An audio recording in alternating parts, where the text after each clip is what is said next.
All right, let's jump right in. We're going to unpack something huge today, something absolutely vital: India's public administration.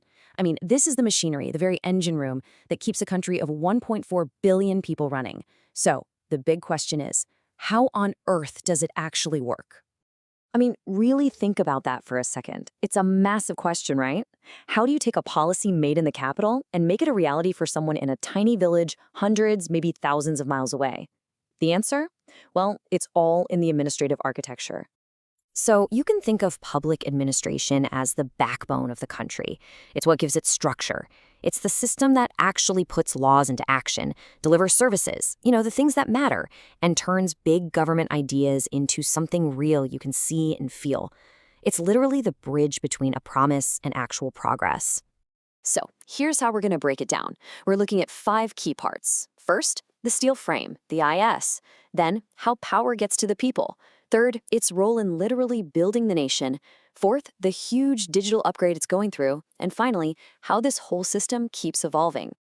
Okay, let's start with what's often called the steel frame, the Indian Administrative Service, or IAS. You have to remember, right after independence, India needed stability, something solid to build on. The IAS was created to be exactly that, the foundational steel frame for this brand new republic. And this is a really important point. What India started with was a leftover from the colonial era, a system built to control people and extract resources. But after 1947, it was totally flipped on its head. It was transformed into the IAS, an engine designed not for an empire, but for a democracy, focusing on welfare and development for its own citizens. A massive change. And the jobs these officers do? Wow, they are all over the place. I mean, one day an officer could be managing an entire district right there on the ground. The very next, they might be in New Delhi, helping to write national policy. They're the ones coordinating huge national programs, and when disaster strikes, they're often the first responders. This ability to just switch gears and adapt is, without a doubt, one of its biggest strengths. So here's the takeaway, right? No matter what's happening, elections, regional conflicts, national emergencies, the IAS is that constant stabilizing force. It's what makes sure the basic machinery of government just keeps on running. That continuity is absolutely crucial. But look, having a strong steel frame is one thing. It's only half the picture. The system's real power, its real connection to the people, comes from something called decentralization. And that's all about bringing government down to the local level. So you can kind of see how it works, right? You've got the national government at the top, setting the big picture, then it flows down to the state governments who adapt things for their region. But, and this is key, it goes even further, down to cities with their municipal bodies, and in rural areas you have the Panchayati Raj. We're talking about local village councils making decisions about things that directly affect them, like where to put a new school or how to manage water. It makes democracy something you can actually see and touch.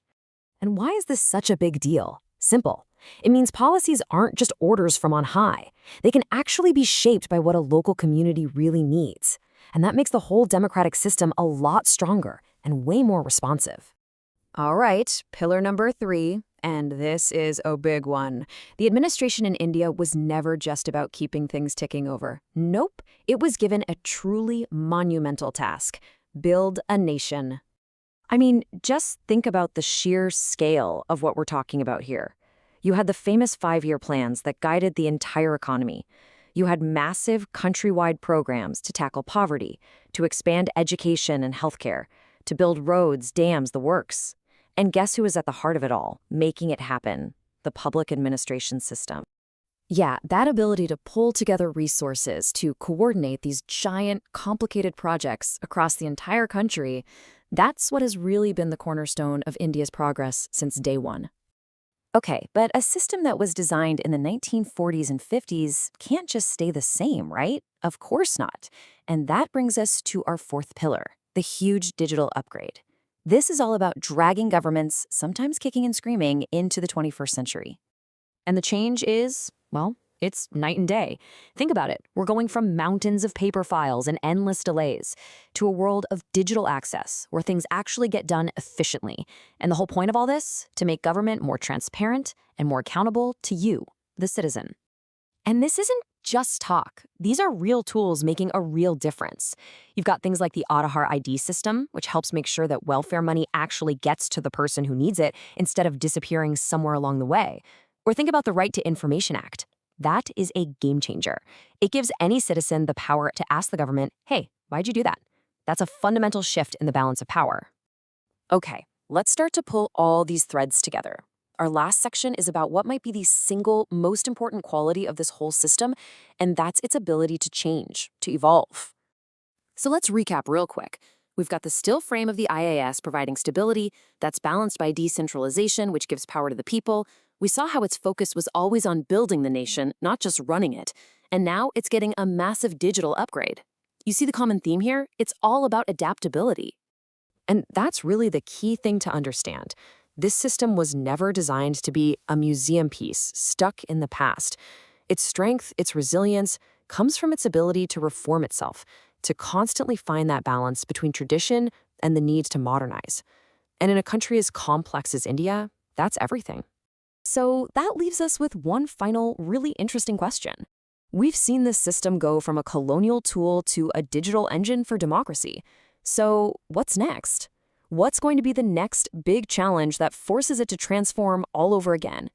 What does the Indian administration of the future even look like?